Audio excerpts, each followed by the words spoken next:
అసలేం జరుగుతుందో అసలు అర్థమవుతుందా మనకు? 2025లోకొచ్చినాం. ఎన్ని ఇన్సిడెంట్స్ చూస్తున్నాం. ఎన్ని చూస్తున్నాం అసలు. అబ్బా! అసలు భయమేస్తుంది. అసలు లోకంలో ఏమవుతుందనేదే అర్థం అవ్వట్లేదు. అసలు మనకి ట్రైన్‌లో పోయినా సేఫ్టీ లేదు. బస్‌లో పోయినా సేఫ్టీ లేదు. బైక్‌లో పోయినా సేఫ్టీ లేదు. ఆఖరికి రోడ్డు పైన పోయినా సేఫ్టీ లేదు. అలా అని విమానం ఎక్కినామా, విమానంలో గూడా సేఫ్టీ లేదు. ఈ వరల్డ్‌లో మనకి ఎక్కడైనా సేఫ్టీ అనేది ఉందా? మీకేమన్నా తెలిసుంటే కామెంట్ అయితే ఖచ్చితంగా చేయండి.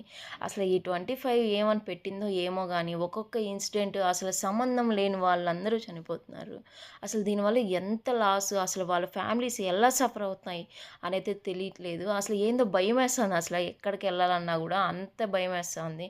అసలు ఏమవుతుందనేది అసలు అర్థం గావట్లేదు. ఈ ప్రపంచంలో మనం ఎంత పోరాడుతున్నాము బతకాలి, బతకాలి, బతకాలి. ఇలా కాదు అలా బతకాలి, వాళ్ళలాగా బతకాలి, వీళ్ళలాగా బతకాలి అనేసని కొంతమంది అన్నం లేకుండా గూడా వాళ్ళు పరిగెత్తే వాళ్ళున్నారు. అలాంటి ప్రపంచంలో మనం ఉన్నాము. మనకంటూ ఒక సేఫ్టీ లేదు. మనకంటూ ఒక ఇది లేదు. బతికినంత కాలం కనీసం ప్రశాంతంగాన బతకండి. మీకు నచ్చినట్టైనా ఉండడానికి ట్రై చేయండి.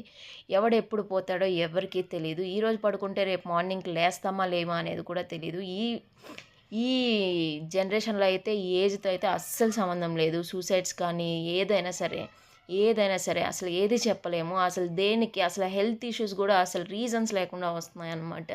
అలాగైపోయిందనమాట. మన ప్రపంచం ఎలా ఉందో మీకైతే అందరికీ తెలుసు. జనరేషను అన్ని టెక్నాలజీ ఇవన్నీ డెవలప్ అయ్యాయని చెప్పుకోవాలో, మరి డెవలప్‌మెంట్ అవిన వల్ల ఇలాగ ఇవన్నీ అవుతున్నాయేమో అనేసి అర్థం కావట్లేదు. ఒకప్పట్లో మన అవ్వలు, తాతల కాలంలో అయితే ఏది లేదు. అప్పుడైతే వాళ్ళు చాలా బాగా బతికారు. అరే! వాళ్ళు బతికినారు చూడండి, అలా బతకాలేమో అనిపిస్తాంది నాకైతే. అప్పట్లో అయితే ఏ అవైలబుల్ లేదు, ఏ టెక్నాలజీ లేదు, ఏ బస్సులు లేవు. అందరూ నడిచిపోయి సేఫ్టీగా వచ్చేవాళ్ళేమో.